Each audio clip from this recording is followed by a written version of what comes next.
All right. We even have handouts for tonight.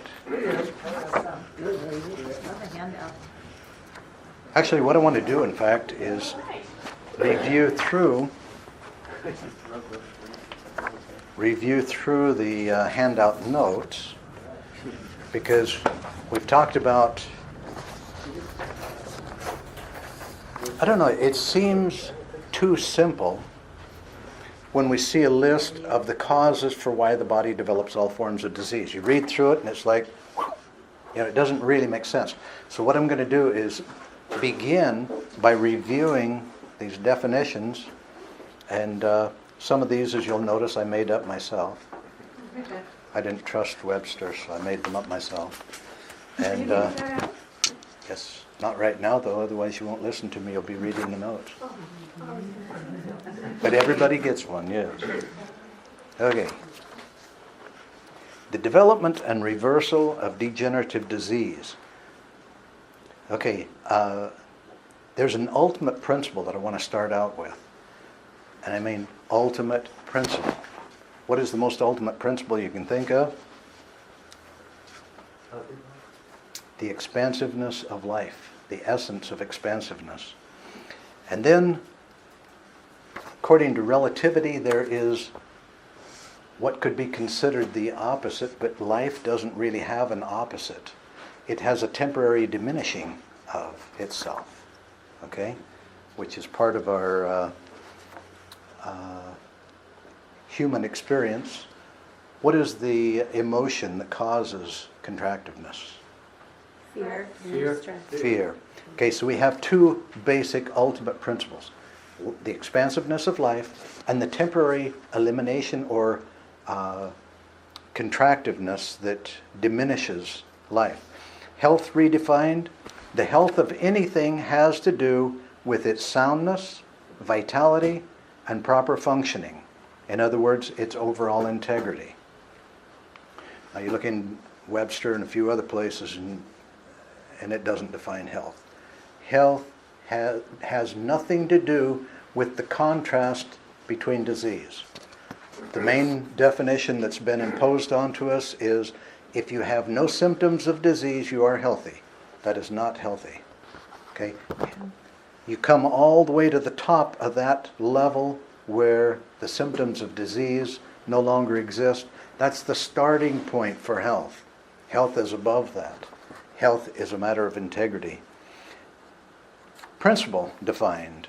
A principle is an eternal law that dictates, key word here, dictates the effect that naturally follows every action. That's a principle.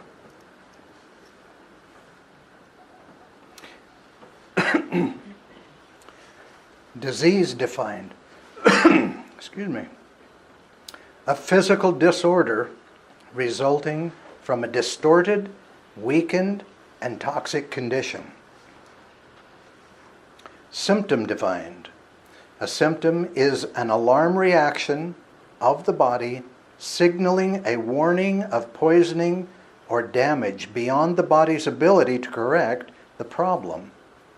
In other words, a warning of developing disease. Okay? The primary causes behind all degenerative disease. Number one, traumatic memory, and as we talked about a week or two ago, an unexpected traumatic experience. Those are the two big ones. That's the big umbrella overhead. Which activates the contractiveness of fear, which causes stress and a lowered expectation of life, which causes contractiveness throughout the body, imbalanced body chemistry, and self-destructive lifestyle habits. Okay, that is the big enchilada. That's the big one. Okay, then I'm just going to run down through these because these are, well, first of all, the two actual physical causes. The skull accidentally pivoted on the spine and a magnesium deficiency. I haven't found any other actual causes for disease, physical causes. Pivoted cranium and magnesium deficiency. And we'll get into the magnesium deficiency more as we get on through the evening, because it's involved in the reason why I call it a cause, just like the pivoted cranium, is a cause is involved in every condition. You've got an inflammatory pattern connected with pretty well any condition you have in the body. In fact, probably every one of them. And that's the reason why the magnesium deficiency is along with the pivoted cranium. Okay, now these are the 9 causal influences. Okay, so we have the master cause that is involved in every condition. Every condition has a foundation of an emotional cause. Then you have the 2 physical causes. Now you have 9 causal influences involved only to the degree that they happen to be involved in the particular condition. Now, if you think about these causes and causal influences, like baking different types of cakes or whatever, you have all the same basic ingredients, but different amounts. And that creates the different end results. Now, what is being implied onto us is that there are literally thousands of different mysterious diseases and conditions developing, and they're finding more every day. Okay, but there's really only 12 reasons. They're just variations of the same. And 2, we're being led to believe that a lot of these issues are causal, like the microorganisms and different imbalances and everything, when they are secondary to some of these 12 issues. Okay? Another one that is being thrown at us, creating a tremendous amount of confusion, is the genetic distortions. As though you're born with this distortion, you're going to die of this type of a condition because of this distortion. Well, actually all they're really talking about is the big emotional umbrella here that we do inherit. And it does distort the DNA, but as it was distorted, whether it was in our lifetime or a generation or 2 back, all we do is follow the right principle that will correct that. As it was distorted, we can correct it. We're not stuck in a condition that we're guaranteed to develop because of our inherited DNA. It just outlines the homework we might have to do. Okay, number 1, poor selection and destructive preparation of foods. I'll go ahead and not read the solutions right now, save a little time. Number 2, poor digestion. Number 3, poor elimination. Number 4, dehydration. Number 5, nerve flow restriction. Number 6, exposure to toxic substances. Number 7, inactive lifestyle. Number 8, accidents. Number 9, surgery. If anybody can come up with any other causal factor involved in the creation of degenerative disease, I would love to know about it. But of everything that I've observed over the years, the only one that has come along after about 8 years of reviewing these same causes, magnesium deficiency is the only one that has popped up in the last year. All the others are results of these. Even though they are causal, these are upstream. And this is what we need to focus on in a world of cause and effect, is life teaches us continually, when we find an effect, if you don't discover and correct the reason for this effect, it's either going to remain or return. With our body, medically speaking, we've been taught completely the opposite. Don't worry about the cause, alleviate the effect, treat the symptom. Okay, it never has worked and it never will, because it's only temporary and it develops dependency on treatment. Okay, now we need to expand our thinking about that and realize, okay, any form of treatment, no matter how natural it is, if we become dependent on it for our relief, and the cause is obviously still in place, if we have to keep doing the same thing and it never brings us to true solution, then it's no better than taking a pharmaceutical drug or anything else if we're just becoming dependent on another professional to keep us out of pain. What we want is to get to true solution. Now, if we think about it in this way, if you took your automobile to a mechanic, every week the mechanic says, okay, you got to bring your vehicle back to me 3 times a week for the next 9 months. You'd think, okay, I think I need a different mechanic here. Because when you take your car into a mechanic, you want it fixed that day. And if it takes a little bit longer, fine. But that trip into the mechanic, you expect that condition to be repaired. And if it isn't, if you have to bring it back, you know that the guy either messed up or there's something here wrong because it should have been repaired properly. If it were repaired properly, you shouldn't have to bring it back even. A wise mechanic can check it out, know what's wrong with it, repair it properly, and when you drive off, you don't have to worry about it again. The same way, we should be able to expect the same thing from professionals that we're working with, but we've got to shift our focus because we've got to stop looking at our bodies the way we do our automobile, as though the darn thing just broke down and we have to take it to a professional to fix it. No, we're breaking it, and we're going to go into more detail about that tonight. We are breaking it, and the first step to get it functioning properly is stop breaking it faster than it can fix itself. Then figure out what we can do to support it in correcting whatever we have destroyed or broken down. It's kind of like if you want your thumb to stop hurting, first of all you got to stop hitting it with the hammer. Okay? Then you can dress it and protect it and support it in healing.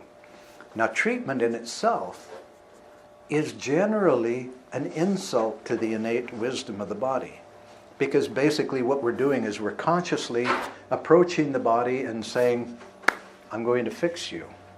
Okay, first of all, who can really fix the body? Me. You can? Myself and I. Only the innate wisdom of the body can actually repair itself. The best we can do is figure out the most effective support. Once we stop breaking it, then we have to figure out in what way can I support the innate wisdom of the body so that it can brilliantly correct itself. Okay? Before we get into more detail about reversing disease, let's go ahead and take an overview of how the body breaks down. Okay? Looking at the body physically, we need to recognize that there's 5 pathways where the essence and the substance of life flows. If those 5 pathways are kept open and flowing, you can't develop disease. It's the contractiveness of fear that starts closing down each one of those 5 pathways. Then there's a physical substance that accumulates and continues blocking it, and once 1, 2, or more of those pathways get blocked and life is stopped, it creates the weakness and the blockage where disease can go ahead and develop. Okay? So, if you take a mental view of the body, the absolute core of the body is the intestinal tract. As long as you keep the intestinal tract flowing, everything is fine. What happens is, as children, we generally hold fears abdominally, and this creates the origin of contractiveness within the abdominal area.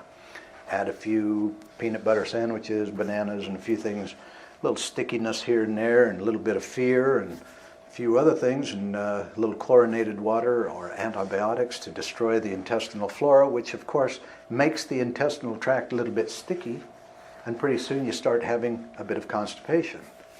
Now, when my 4 kids were all growing up, it didn't really matter what they complained of. If they said that they didn't feel well, I knew that there was a 95% chance that it was either something that they put in here or something that didn't come out there. So prune juice was the medicine of choice. every time. And it only took about 1 hour before they were feeling great. They have a fever. What is a fever? Fever is nothing more than the incubator here activating the production of excess bacteria and putting it out into the bloodstream or out into the body. All you got to do is clear the tube and the fever goes down quite quickly. And so you think about that. Okay, the intestinal tract being the core of the body, you keep that cleared and things are good. When the intestinal tract starts bogging down and the bacteria gets imbalanced, oftentimes we don't think about how serious the imbalance of the intestinal bacteria is. But the friendly bacteria that we carry in the intestinal tract is neutralizing the toxicity of the fluids that are being drawn from the waste material as it's being prepared to be eliminated. It neutralizes that so that as it moves its way into the bloodstream, it isn't poisoning us 24 hours a day, which is one of the major causes for fatigue and auto-intoxication, because we don't get that bacteria balance. Okay? So removing the accumulations, if that isn't done, if the bacteria isn't kept balanced, the next step is the filtering system.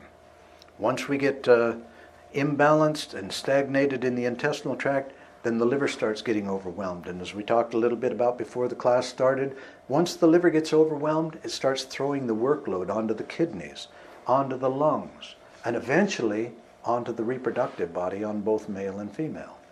Okay? Now, after that accumulation in those areas, the brain, demanding clean blood, starts looking at what is going on and realizing that the liver can't keep up. So the brain itself starts tightening the muscles right under the collarbones here, so that the lymph, which is being drawn from the entire body, washing the acid waste away from all the cells in the body, the brain tightens the muscles so that it can no longer be dumped into the bloodstream. So it starts stagnating through the body. Now this procedure is exactly like not changing the oil or the filter on your car. And we know that if we don't do that, the engine is going to wear out so much quicker. Well, what do you think happens with the body? The body has pretty well the same acid wastes, toxic metals, chemicals, all this garbage. And if it gets stagnated, and you take a look at the blood, you magnify the blood, and you see the chemicals, metals. I know that in our minds, watching television and watching how careful doctors and nurses are to clean the skin and don't let anything get into the bloodstream, pure brand new needles and everything, that the blood must be absolutely pure. But yet you draw the blood out, you magnify it 1,000 times, and you see car parts and all kinds of junk in there. Now, oftentimes we don't think that we have car parts inside of our bodies, but I'll prove it. You know the black dust on the front hubcaps of your cars? Okay, that's brake rotors and brake shoes wearing out. Guess what we do? We breathe that all day long with all the thousands of cars. We are all loaded with car parts, and it ends up in the bloodstream. You magnify it, and there you see metal parts, you see chemicals, you see all this garbage. You see all kinds of stuff that shouldn't be in there, like fungus and things you do not want in your blood. But there's a way to get it out. And it isn't by having to do anything with the blood, but it's to reverse this lifetime accumulation. Okay? So, with the scenario that I just shared with you, it's very easy to see from that accumulation and the buildup and the way the brain locks the muscles under the collarbone. Can you see very clearly why, once that lymphatic system gets backed up, why every woman that this happens to starts developing the foundation of breast cancer? It's only logical. To say that the cause for breast cancer is unknown is an absolute lie. Okay? For years before there's a problem in the breasts, women have these two little barometers on each side of the breast that tell them, hey, things aren't right in the lymphatic system.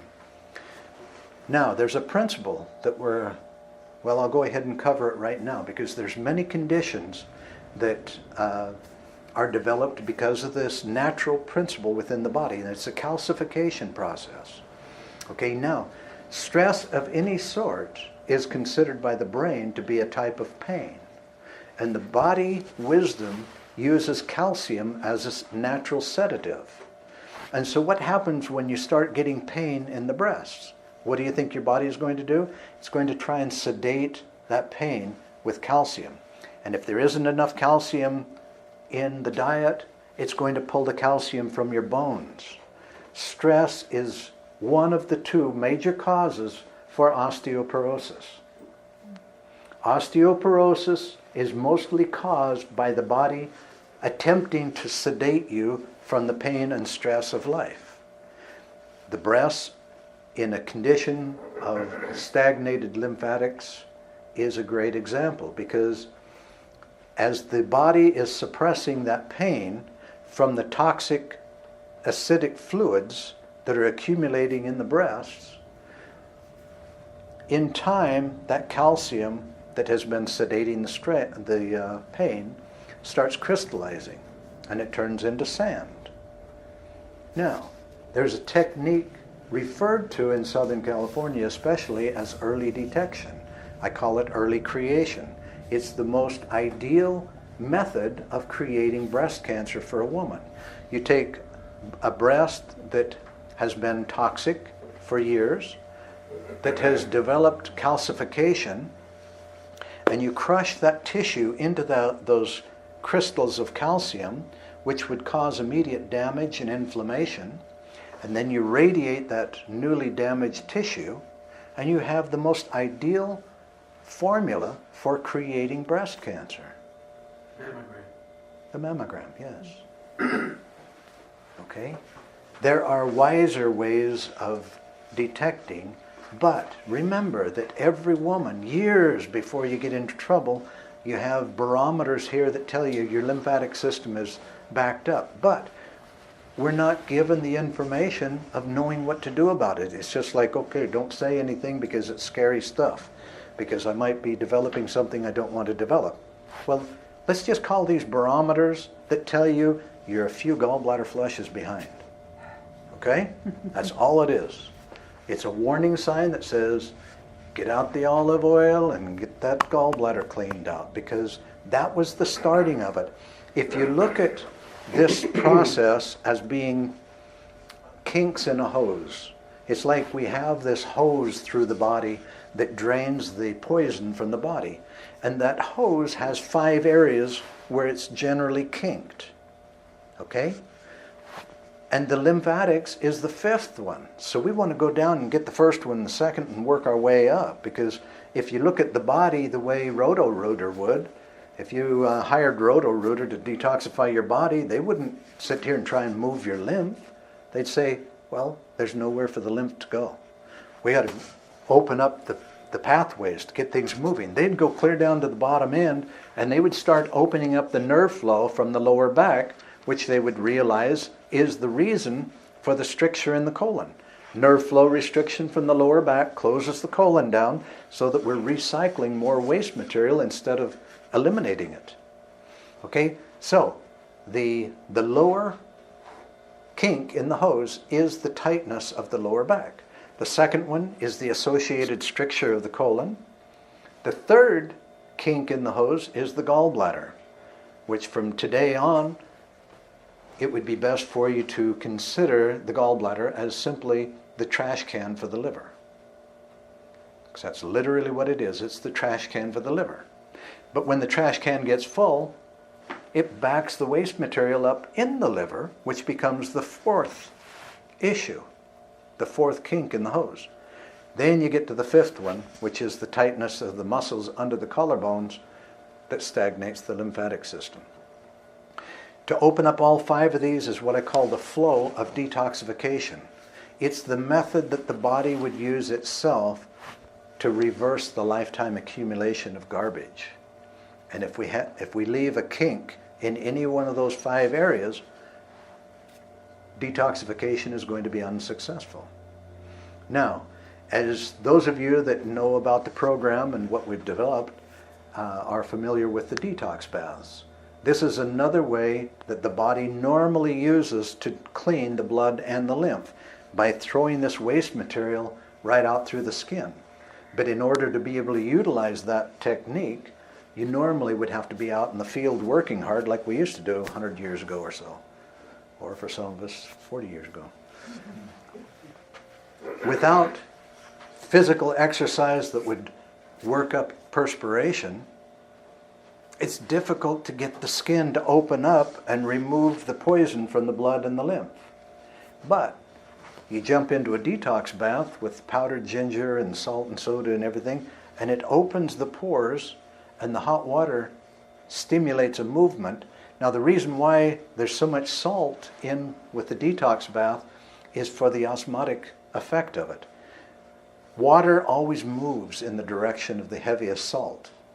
And so you get more salt outside of the body than there is in the blood and the lymph, and everything moves out so that you don't reabsorb any of the toxicity from the bath. Those of you that have been concerned, oh my gosh, you're sitting there in human stew for 30 minutes, how much of that stuff am I reabsorbing? You're not reabsorbing any of it, because it's a single directional movement of the water and the toxicity. But it's amazing how much garbage, chemicals, metals, and waste material you can move out through the skin from the blood and the lymph, and the poor liver does not have to see any of it again. It's gone. So important. Okay, the scenario that I explained already up to the lymphatic system and everything, that's the whole foundation of all disease. That's the physical foundation. You know, you take, you go into the different categories of arthritis, cancer, and diabetes and everything. They all come down to this one foundation of autointoxication and the toxic overload by the filters being blocked up and all the rest. Okay? We've been led to believe that when you have a specific condition, you need the exact treatment for that. Well, guess what? This whole foundation has got to be reversed if you're going to be successful with that magical treatment, right? And this is the reason why in the program with the body chemistry support, I keep saying it has to be followed according to the priorities of what your body wants you to do to support it.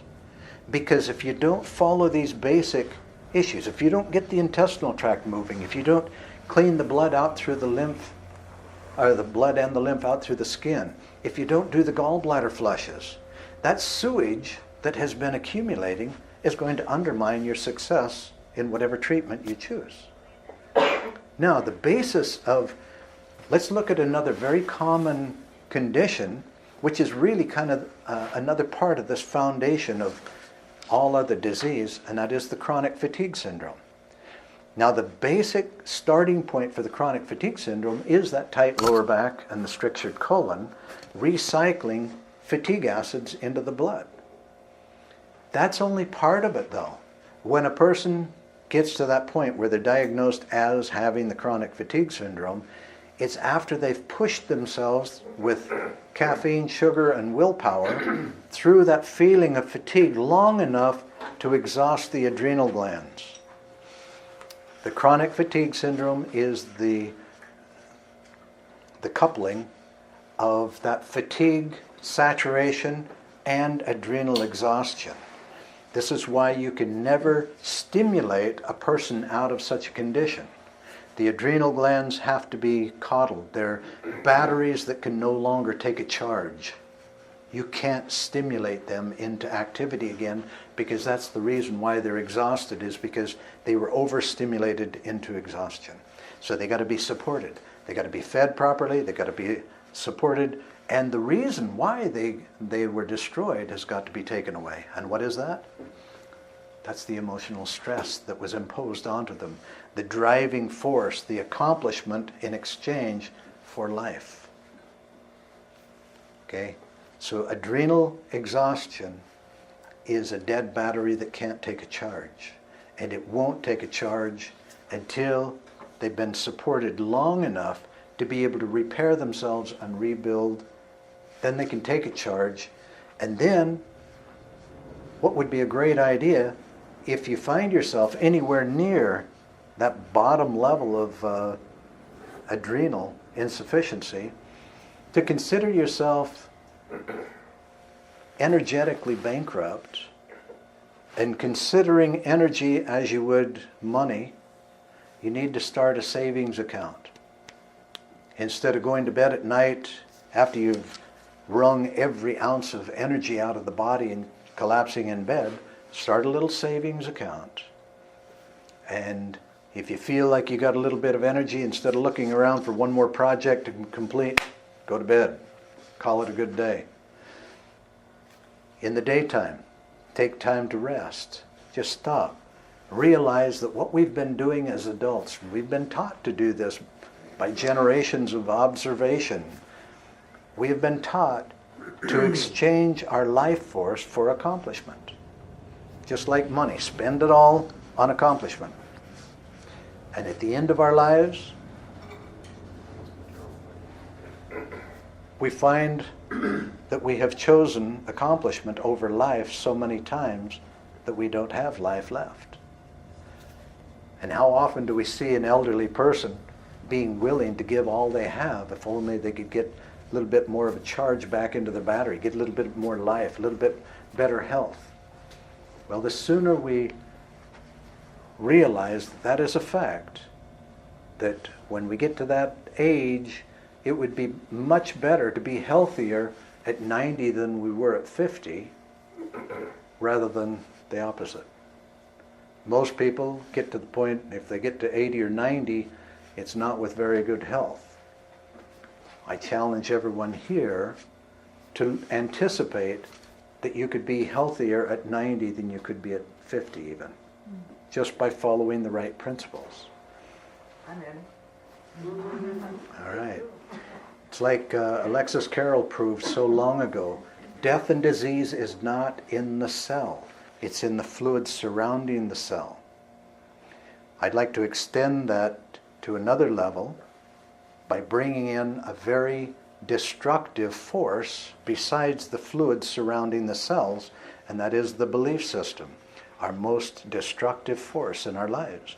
If we can keep that rascal shredded and out of the way and keep the fluids surrounding the cells clean and provide true choice for ourselves, we can be as healthy as we want to be at 90. It just takes following the right principles. Okay? Now, once we have this foundation laid for disease, then we start into specific areas of disease. Now, in most cases,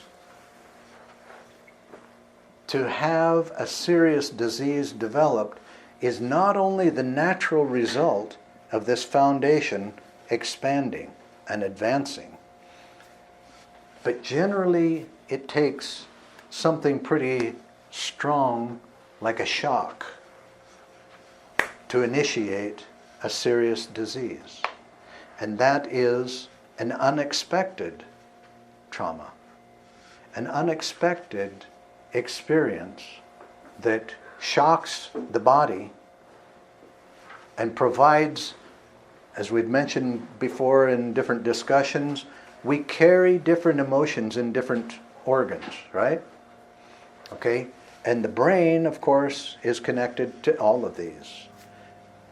And this is the reason why when we experience such a shocking experience that is powerful enough to create a serious degenerative disease, the brain and a particular organ is always involved. Okay?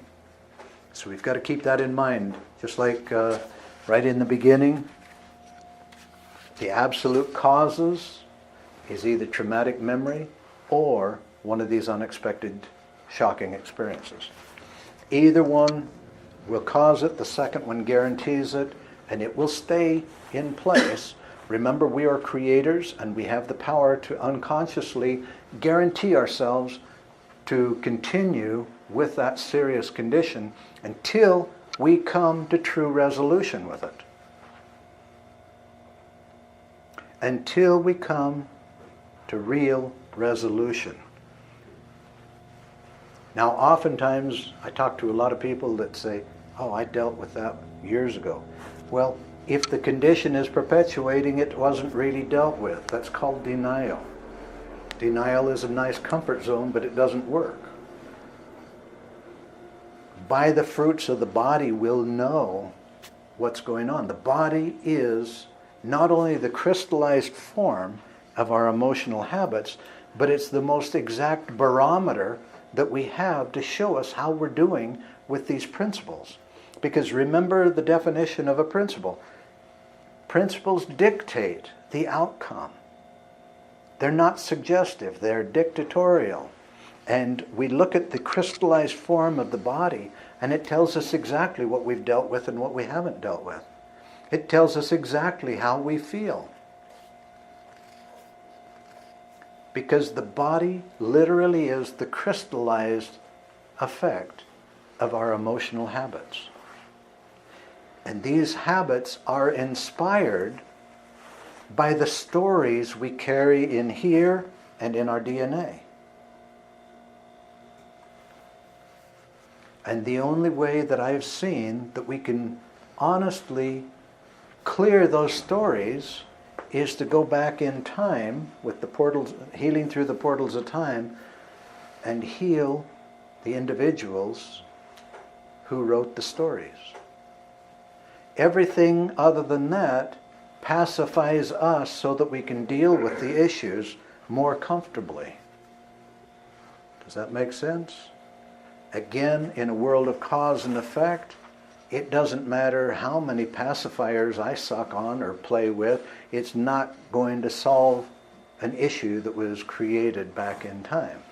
We've got to go back through the portals of time and comfort that individual and prevent them from writing the story that will bring us to tears. Right?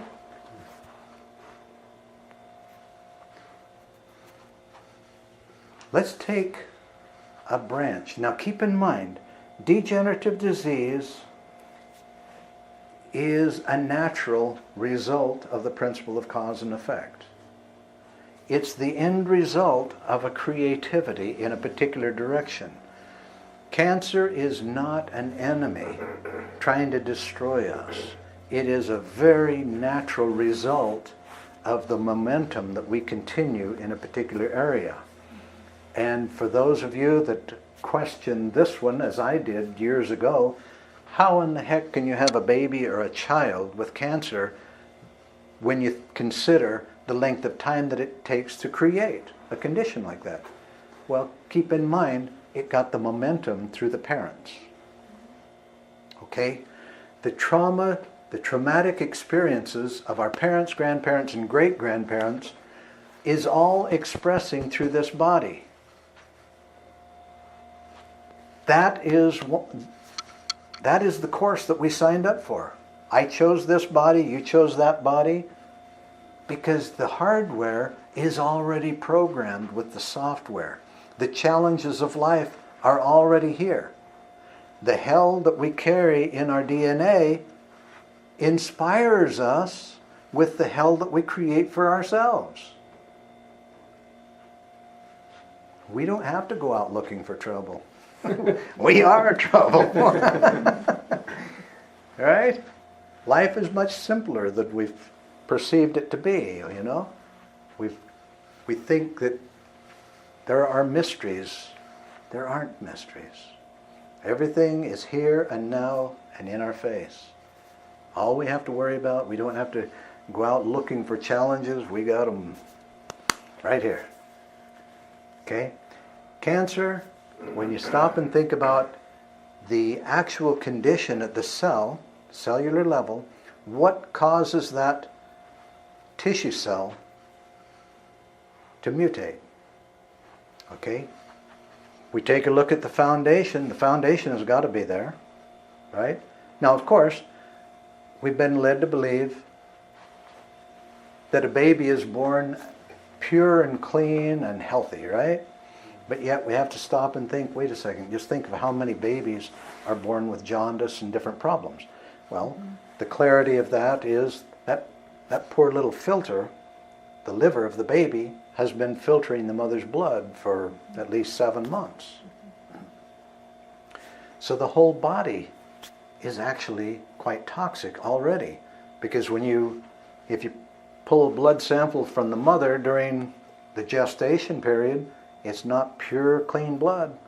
There's chemicals, metals, and all kinds of environmental waste materials being pulled into the mother's body and injected into that baby's bloodstream and saturating the tissue and the liver and the kidneys.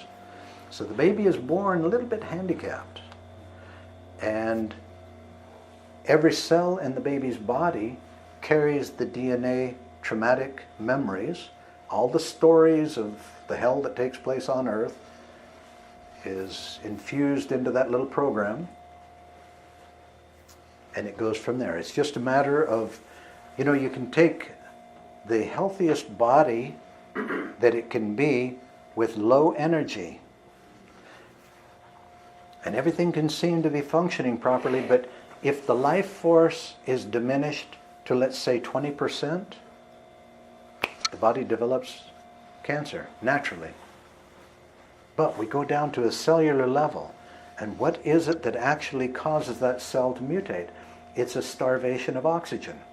Well, what would starve it from oxygen? Well, you take a look. Let's go back to the principle of disease. The principle of disease states that disease always begins in a weakened area. And so if there wasn't direct damage to that particular area, then it was a reduction of nerve flow to the area, allowing it to become weak. Once it became weak, it became a dumping ground, because keep in mind, just like our automobiles, we should be changing the oil in the filter every 3,000 miles.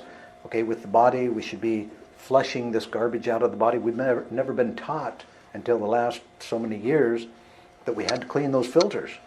And so generally, the filters are all clogged up, stagnating and trashing every weak area. The body is, with all the toxic material in the blood, is looking for a dumping ground. Once the liver can't filter it properly, it looks for a weak area to dump the waste material.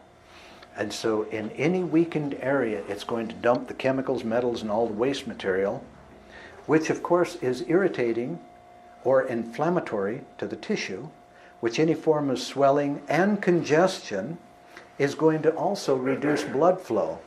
And when you reduce blood flow to a particular area over an extended period of time, you have cells that are programmed to survive. And if they can't get enough oxygen, their programming to survive will cause them to mutate technically from a tissue cell into a plant cell. And as a plant cell or a cancer cell, they can live on carbon dioxide and they can continue surviving. Now at that point of conversion, they actually become parasitic. They take on all the character traits of a parasite. They thrive on low energy, low oxygen, rotting food waste. Okay? They become an enemy of the body now. Now, to kill the cancer is as futile as fighting arthritis the way it's treated right now. And we'll get into arthritis, and I'll show you why most treatment for arthritis is a waste of time. But with cancer, how do you deal with cancer? Well, the medical model is to eradicate the end resulting effect without even questioning all levels of cause for why it developed in the first place. This is the reason why doctors, nurses, and patients all together watch for the next 5 years for when it's going to come again. Because they've observed that that's what it's going to do. It's going to come back again. If it was truly malignant, instead of just abnormal cells, if it was truly malignant cells, they will come back again, because all levels of cause, from the traumatic experiences to the foundation that we built here of toxicity, right on down to the restriction of blood flow and oxygen. If it doesn't return in the same area, it will return in another area of fertile field where it can grow nicely, which again is the key to metastasis. If you have other fertile fields of weakness, toxified, of course, it can mutate. Or it can not mutate, it can metastasize. And so the key to cancer is to take a global look at it and see all the levels of cause and deal with all levels at the same time. Deal with the end resulting effect, but start reversing all the reasons why it developed in the first place. Then the condition is no longer temporary. The success is no longer temporary. I have known many people that wisely looked at it from the beginning to the end, all levels of cause, reversed all of them, and they can develop the attitude of, hey, who cares about cancer? It can't return because I've already cleared all the reasons why it came in the first place. Which brings us to the real goal that every one of us should have, and that is to establish, by reversing all levels of cause, establish a level of health where disease can't even exist. Then we don't have to fight disease, we don't have to wonder what we're busy developing. Because we know that nothing can develop. What form of treatment does a perfectly healthy person require? None.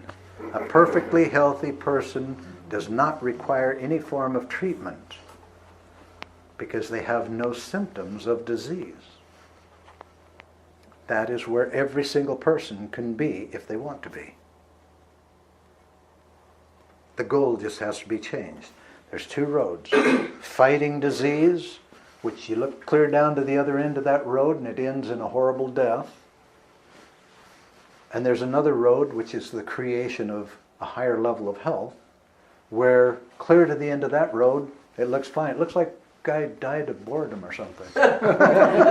200 years old, dying of boredom? Well, no. Anyway, this road takes you to life for as long as you choose. Amen. Because the most powerful principle in our daily lives is the principle of focused attention. And we are going to go wherever we direct the focus of our attention. So this is the reason why we got to stop looking down the road that battles tar baby, because tar baby as disease is going to suck us in and drag us right down that road. So you shift your focus and focus on where you want to go and create it. You can't get lost. The focus of your attention will guarantee where you end up. Okay? Let's take arthritis now.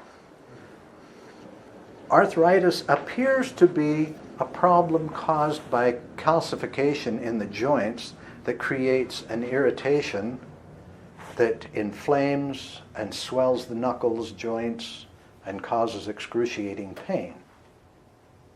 But let's think back at the principle we've already covered about calcification.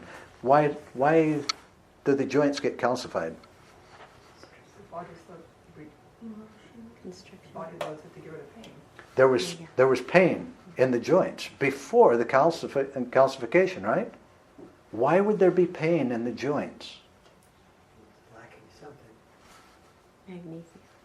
Lacking magnesium. Okay, it could have been a magnesium deficiency as well, obviously. It was a magnesium deficiency, but there was also irritation in the joints already caused by nerve flow restriction. With nerve flow restriction, what happens? The area gets weak. In a weakened area, it can no longer properly detoxify itself, and so the acidic waste becomes an irritant. So the body very wisely recognizes the irritation, loads the area with calcium to sedate the pain, and in time what happens? This is only meant to be a temporary situation, but if the nerve flow remains restricted, the area remains weak, irritated, sedated, and then the calcium crystallizes and becomes the next level of irritation. And why is it that, what is the most common medical treatment for arthritis? Injection of steroids, because the adrenal glands are already shot by that time. They can't relieve any more pain because they've been exhausted trying to deal with the pain already. So, again, a Band-Aid on top of the problem that is recognized 2 generations away from the truth.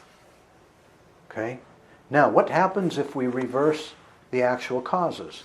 The traumatic memory, the nerve flow restriction from the neck or wherever it is that allowed the weakness. If we reverse those causes and then increase the magnesium levels, circulation, shoot a little DMSO on there, get circulation going, get some MSM going into the system, do all the things to reverse cause and to reverse the effect, and we balance out in the middle with an elimination of the entire condition. Yes, it's incurable, but hey, you can dissolve the calcium, you can open up the nerve flow, you can do all these things, and it just kind of magically goes away. It might be incurable, but once it's gone, who cares? We don't want cures. A cure, the greatest cure in the world is nothing more than the temporary alleviation of a symptom. We don't want cures. We want to reverse the damage that we created. However we created it, whether consciously or unconsciously. Now you take a look at every major condition, they all have the same foundation, and then they involve a principle. Like the arthritis, the calcified breast, bone spurs, all these other issues, you follow the principle of how they develop. And it's either an inflammatory pattern getting out of control, a stagnation issue getting out of control. Nerve flow restriction is involved in all of them, allowing the weakness, right? You look at every condition from the point of view of principle, and all of a sudden, it becomes laughably simple. There is no mystery. They all have the same foundation, and then each one follows a natural principle of life. And the worst ones are just preparing the body to be composted again. It's the way of life.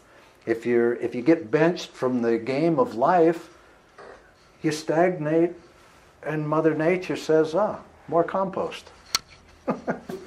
Okay? What we want to do is figure all the rules of the game out so that we don't get composted too soon. Right? Now, the essence of life is also the essence of joy, right? Now, if we were to take, and we had a meter that could read the energy level in the body, what we're actually measuring is the joy level in the body, right? Now, if we catch somebody that has about 25% of the energy left in the body, keep in mind the laws of physics tell us that you cannot destroy energy, right? Okay, now where is that 75% that isn't in the body? Keep in mind, what is that energy? It's the essence of joy. And why isn't it in the body? It wasn't given permission to express itself. Because just like the heat from fire, if it's present, you feel the radiations of it. If the joy is present, you feel the radiations of its presence in the body. Now, if it isn't in the body, where in the heck is it? It got pooped out. It got pooped out, yes. By what?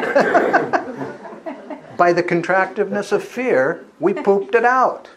So it's out here somewhere just having an absolute blast without us.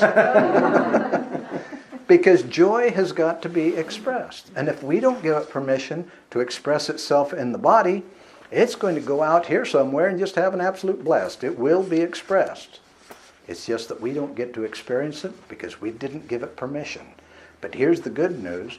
if we see, there's only room in the body for one thing or the other, either poop or joy. And unfortunately, we have too much poop to allow for the space for joy to come into. So we got to get rid of the one to invite the other back in. Plus, we need to put it on the calendar and start putting it into our schedules of how to allow and permit joy to be expressed in the body. Remember, the expression of joy is expansiveness. So the areas within the body that are contracted, all we need to do is allow joy to move back into the body, especially in those areas where fear has squeezed joy out the most. Why is it that the fear squeezes the joy out of specific areas of our bodies? They're the weakest. Hmm? They're the weakest. Actually, remember like we store hate, anger, and resentment in the liver, fear in the kidneys, and different areas we contract, financial issues tighten up the lower back.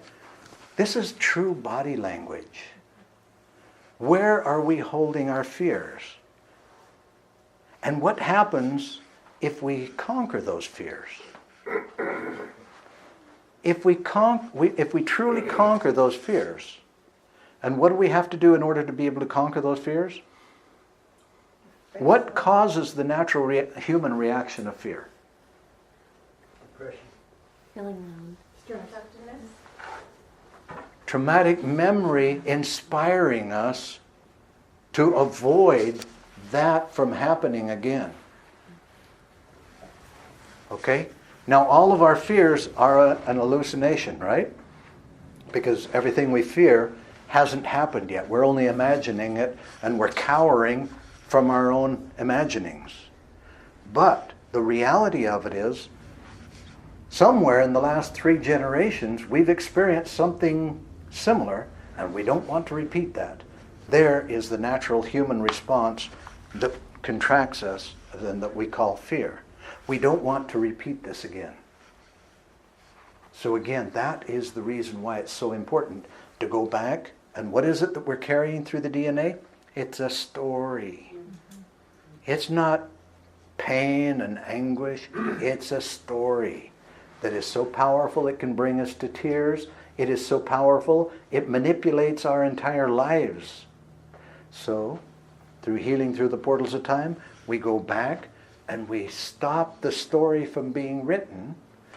Then it's erased immediately from our DNA or our memory. If it doesn't get written, it doesn't exist. Okay? What we're talking about is the only way I know of to actually free ourselves from the stories that inspire us to continue destroying ourselves. Not to pacify ourselves or to comfort me here and now, but to realize in the now I'm okay. I don't have a problem. Maybe 5 seconds ago I wasn't so okay, or a week ago, or 20 years ago. But right now I'm okay. We got to heal those guys back there that are busy writing stories that distort our lives. Okay? Then we got to work on eliminating this foundation that is set in place to create all disease. It's like a flower bed that every disease can grow out of. Okay? So we got to convert the flower bed into a form that enhances life instead of being the source for disease to grow from. Just for the fun of it, let's pick on a few diseases and see if we can figure out all levels of cause for why they develop. Take it like a different type of cake that we're going to reverse engineer and figure out what the ingredients are. Lyme disease. Lyme disease? Now that's an English disease, right? From limeys? Oh, just kidding.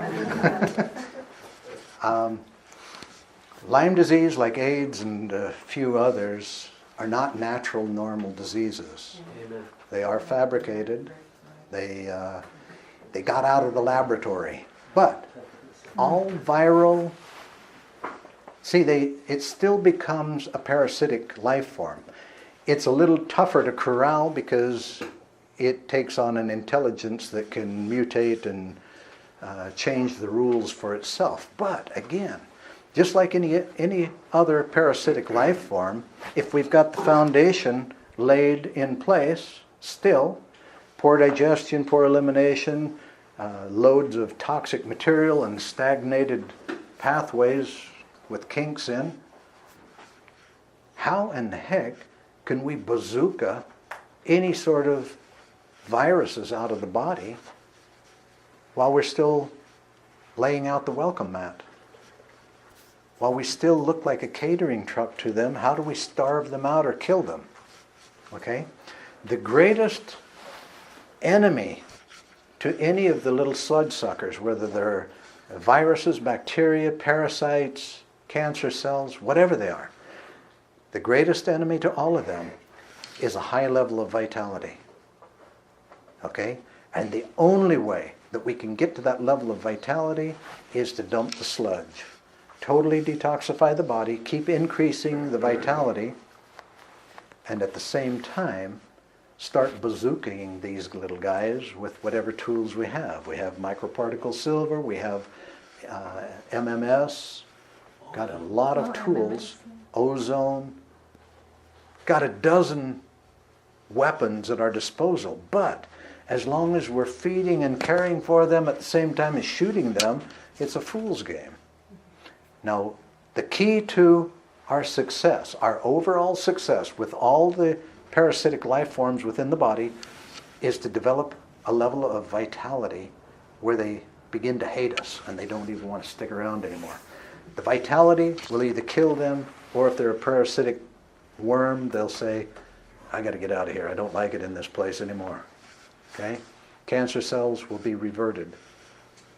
Everybody getting a little warm? Yeah. Sickle cell, is that a disease? Yes, it's a form of anemia. There are several forms of anemia. The small cells are the iron or vitamin C deficiency. The sickle cell, and you get enlarged, large red blood cells or distorted. The sickle cell is a very specific B12 folic acid distortion of the red blood cell. But again, it should be very rare because if it isn't a direct deficiency, it's a deficiency-driven distortion in the production. And so basically what you would want to do, the key to overcoming every condition, even the deficiency problems, is to shut down cellular destruction. Because as long as there is a radical, rapid cellular destruction, the body requires a larger volume of groceries to be able to repair and rebuild. And so it's just like you've heard it said that a clean engine requires less fuel. Well, that really is emphasized in the body. You get a clean body and you slow the cellular destruction down to the point where you don't need so many groceries to repair and rebuild. Now, we're told that the soft tissue of the body is replaced every 11 months. I've seen from blood samples, I've seen individuals which I am sure they get a brand new body every 6 months. You think, wow, that's neat, get a new body every 6 months. No, that's called extreme self-destruct, where the body is being destroyed so rapidly that it has to be, all these cells have to be replaced because of cellular destruction. We want to get to the point to where we don't destroy the body even in 11 months. In fact, there's a weird animal called the breatharian, which shuts down cellular destruction to the point where all they need is the elements of the air to maintain function of the cells that remain. They don't have to get a new body every year. They keep the old one, and it works great. In fact, it has higher energy than all these new ones that everybody is getting. Okay? So the key to it is reverse this whole foundation of toxicity and slow cellular destruction. Okay? Sickle cell anemia. I have a friend who has it. Brewer's yeast is their best friend. Brewer's yeast and exercise, because the blood cells are produced in the bones. So without exercise, they're probably still going to miss something. But brewer's yeast and good fast walks ought to reverse that. What skin conditions? Skin conditions. Those are the little pig that gets their head caught in the door. Because there's very few actual skin conditions. They're really telltale signs of deeper chemistry issues. And the most common ones, like psoriasis, eczema, and some of those, it's the body frustrated with the poop chute not working right, so it's pooping out all the cells in the body. Even for teenagers? Even for teenagers. Acne and things like that can also involve poor utilization of the B vitamins, to where they're not utilizing the fats properly, and along with the hormone imbalances or excessive hormones, and then the B vitamins not being utilized properly. And two, the condition in the colon is going to show up in a teenager's skin. And so again, flush the intestinal tract. For a teenager, brewer's yeast would be another great idea, because teenagers, no matter what, they're going to keep abusing sugar, and brewer's yeast is an excellent source for chromium. Okay. Chromium and the B vitamins. So a B vitamin supplement would be good too, or is that? Don't need it if you just throw a bunch of brewer's yeast, and not nutritional yeast or debittered. You want the regular bitter brewer's yeast, because the debittered has the chromium removed, and they need the chromium. And then the B vitamins, and then get the intestinal tract clearing, and have them do a couple detox baths a week. They should clear up. What about like chromium supplement? Is that not as good? No.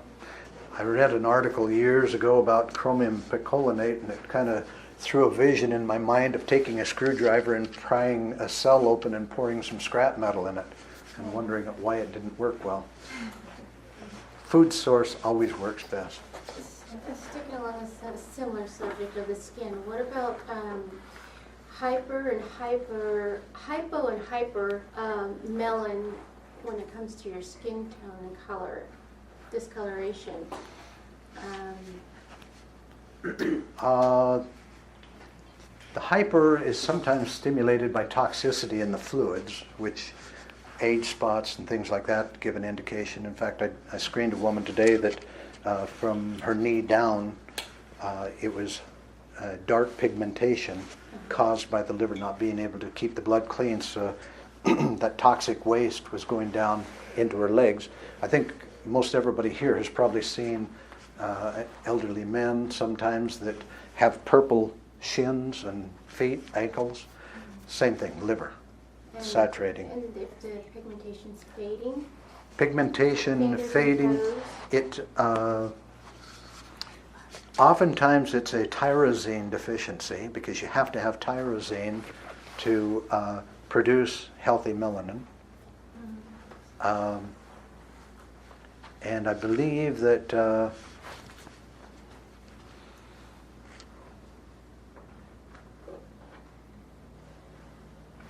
it takes to get once the pigment fades, it's very difficult to get enough tyrosine and to get the mechanism working again to replace it. But I've heard that they get a lot of success by topicals. They've developed a lot of good topicals that you can.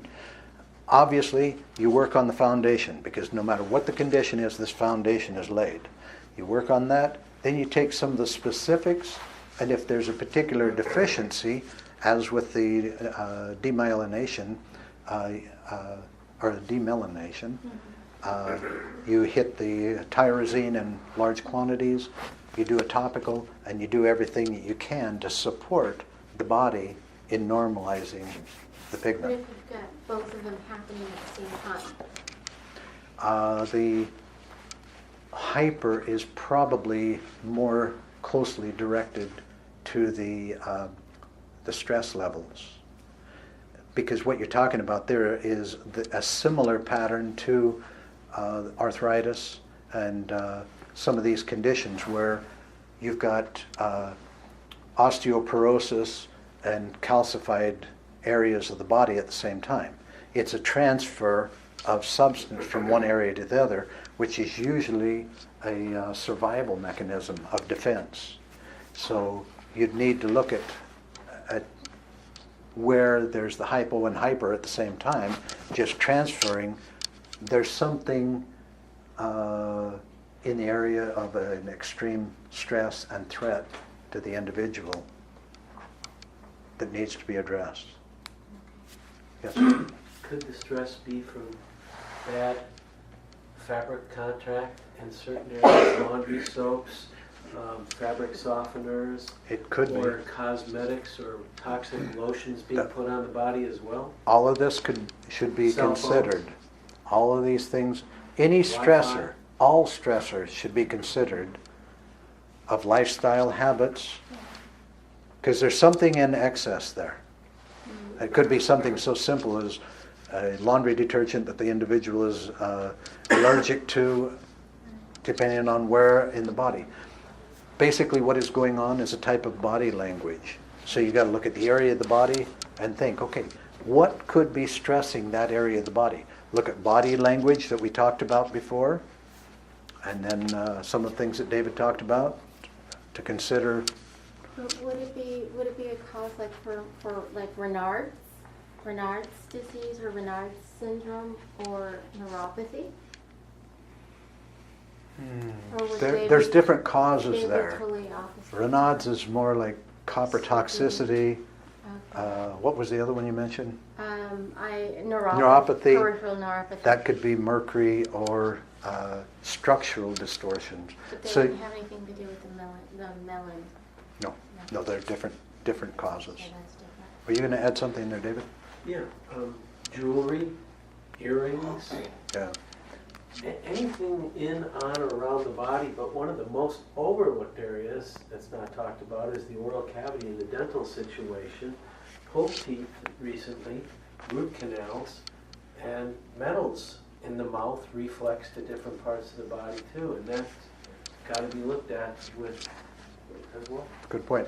Look at the body similar to a repairman would look at a machine. You look at was there a lightning storm recently? Was there somebody walking through that could have kicked the plug and pulled the wires out or something? Look for the obvious stressor. There will always be a stressor. Look for the obvious stressor. Anybody got a big project so that we can dissect a big one like cancer, arthritis, or whatever else? So Parkinson's. Parkinson's, very good. Okay.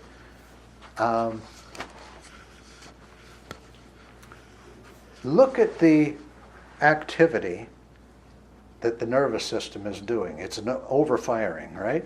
What usually causes shaking? Of Nervousness. blood sugar? The nervous system. The body trying to create Usually it's fear, right? Oh, fear. Shaking with Uh-huh. fear. Okay?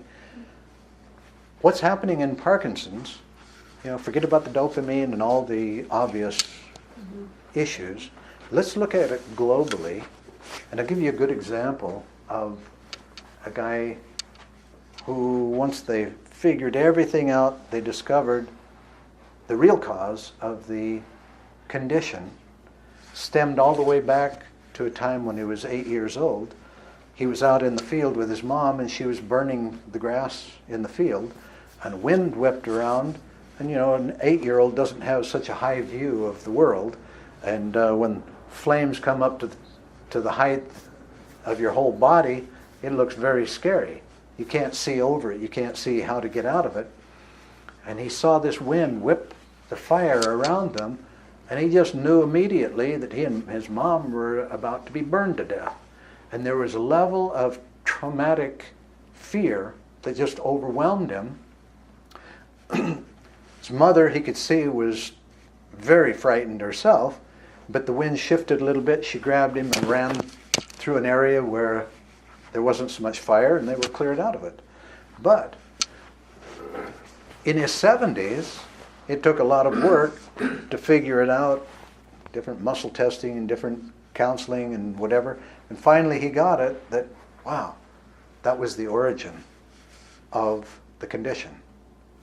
The nervous system, holding that fear for that many years, broke down. Now you look at the chemistry creation within the body to bring about that overfiring and the continual shaking, and yes, it affects the brain and the dopamine production and on and on and on. Keep in mind that it's like setting a goal. You set an end resulting goal and you don't worry about the details of how you hit the goal. You just start working toward it and it works out to where you achieve the goal. The body does the same thing. It sets the goal and it achieves it how it has to. Yes? So if he healed that traumatic memory, would that healing be automatically passed on to his children or grandchildren if he had them, or would they have to do Yes. their own healing? No. If he cleared the story about the fire, which was a story, Right. then it would clear it from his children as well, because the story didn't get written. But he himself then would have to reverse a lifetime of stress that broke the nervous system down. And at 70, 75 years of age, that might not be enough time to rebuild that much damage.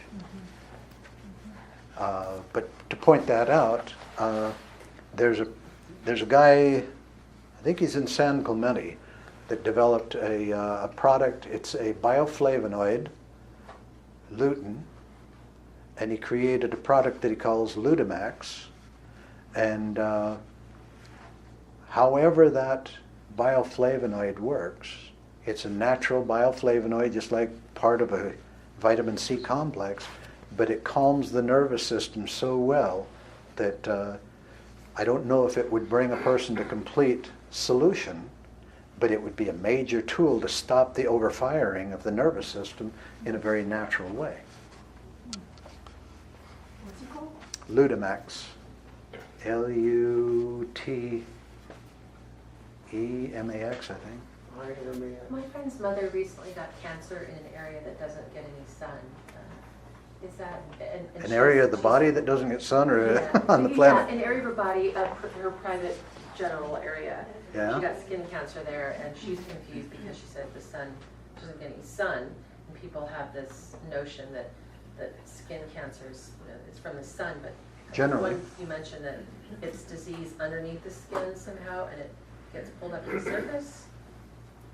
Well, keep in mind also the other principle that we were talking about of how a weakened area can also saturate, and if it's close to the surface or deep within, it will still manifest. So it sounds like rather than skin cancers that are normally caused by the sun pulling the toxic material to the surface, it sounds like that was nerve flow restriction allowing for the accumulation in the tissue to do the same thing. A little bit different cause. Yes, sir. Alzheimer's? What's that? Alzheimer's disease? Alzheimer's. We all have Alzheimer's. Everybody in this room has Alzheimer's. It started at age 30. How do you know it started? We all have brain damage and we all have the foundation of Alzheimer's.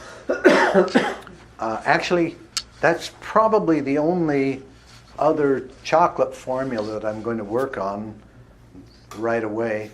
Is there's a guy that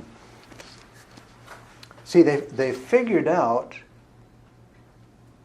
the actual cause for the development of the incrustations and all the problems that develop into Alzheimer's, and it has to do with some great big terms that they've developed an acronym of STEP to identify the actual substance.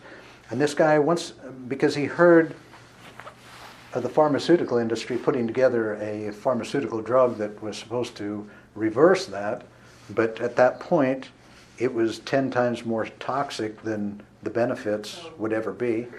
And so, because one of his parents had Alzheimer's, he decided that he was willing to sacrifice whatever to find a solution. And so he got a mortgage on his house, pulled about $250,000 out of it, and he researched the planet and found the scientists that he felt really understood the basics of what was going on. And he said, okay, I got this money. Will you allow me to work with you? And let's find a natural solution for it. And so what they ended up doing is finding the nutrients that would provide the substances all at the same time to neutralize that accumulation. And they figured out 5 lists of foods that what you'd have to do is select a certain amount from each one of these lists and take it at the same time 4 times a day, and it'll reverse Alzheimer's. And so anyway, I was studying the lists, and it's things that you'd never eat together, and it's like, okay, this is going to be a little challenging. And so after studying it and studying it and studying it, I found that I can't remember which ones overlap, but I think it was chocolate and green tea were in 2 different categories. And so I realized, okay, if we have chocolate, green tea, and asparagus, those 3 items will cover all 5 categories. And so I found through playing around a couple of years ago, that when you dehydrate asparagus, you can get a full ounce of asparagus into a 600 milligram capsule. It condenses about 94%. And so that's a relatively small quantity of the actual powder that represents an ounce of asparagus. Same thing with the new little green tea leaves. And so that's what I'm going to do, is take those quantities of green tea leaf and asparagus and mix them with the chocolate. Can we get some chocolate? Thank you. And that way, I don't think compliance will be very difficult to say, oh my gosh, your treatment for Alzheimer's is you have to eat this piece of chocolate 4 times a day. I think it'll be an easy one, but what it'll do is you got to realize other issues too, though. And this would be a wise thing for all of us to realize, is that at approximately 30 years of age, we all started in the process of developing Alzheimer's. There's dehydration of the brain. There's the accumulations of waste material in the brain. According to the alignment or misalignment of the cranium and the cervical vertebrae, we can stagnate the fluids in the brain if they can't freely flow down the spinal cord. So stagnation in the brain is another way to get plaque crystals developing in the brain. And so there's a few principles here besides that happy solution that we need to keep in mind to reverse it. Yes? Yeah, the reason I'm asking is because I'm starting to forget a lot of stuff. I started to do stuff that is weird, like trying to open the elevator with my key for the car. And so I do stuff like that, and I was wondering, what are the signs? Well, I knew that we were all crazy to a certain extent, but I think you're running ahead of us. Hold up. Wait for us. We're talking about function 2, and I developed a brain formula when? I forgot to take it. Anyway, it's kind of like the hormone rescue.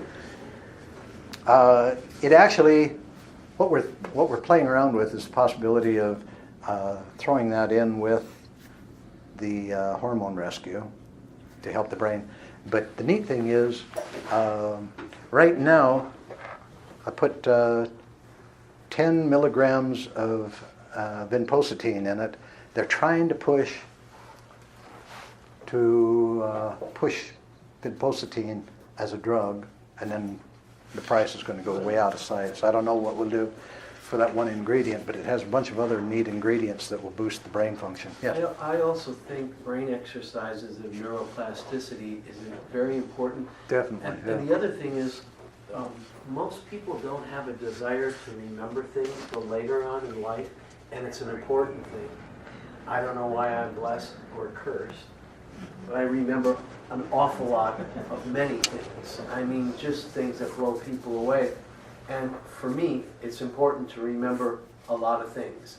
So I think a lot of it has to do with desire. And then one day you're 60 or 65 and you go, gosh, I can't remember this thing that's important, like the keys or whatever. Right. Because also the neuroplasticity and a lifetime of Yes. not wanting to remember even simple things that really weren't that important in the moment. It wasn't that important to you. And it's like an exercise that you An have to exercise. Let's go back to that idea. do. Yeah. Now, for anyone, no matter what the desire or lack thereof, as David was talking about, to remember certain things, as an exercise, the brain is a muscle. And if it isn't used, it's going to get weaker and weaker and weaker. And probably one of the best exercises for the brain is memorization. You know, if you just memorize a short paragraph each morning, you know, everybody from 60 on should do this just as an exercise. Memorize a small amount of information and exercise the brain to where it becomes stronger as a muscle. Luminosity. Oh, yeah. .com. Yeah. Luminosity is a real good exercise for the brain. Luminosity? Lumosity, isn't it? Lumosity. Lumosity. Lumosity? L-U-M. Brain games for speed, memorization, quite a few different categories. And doing different things Yes. is studying different things.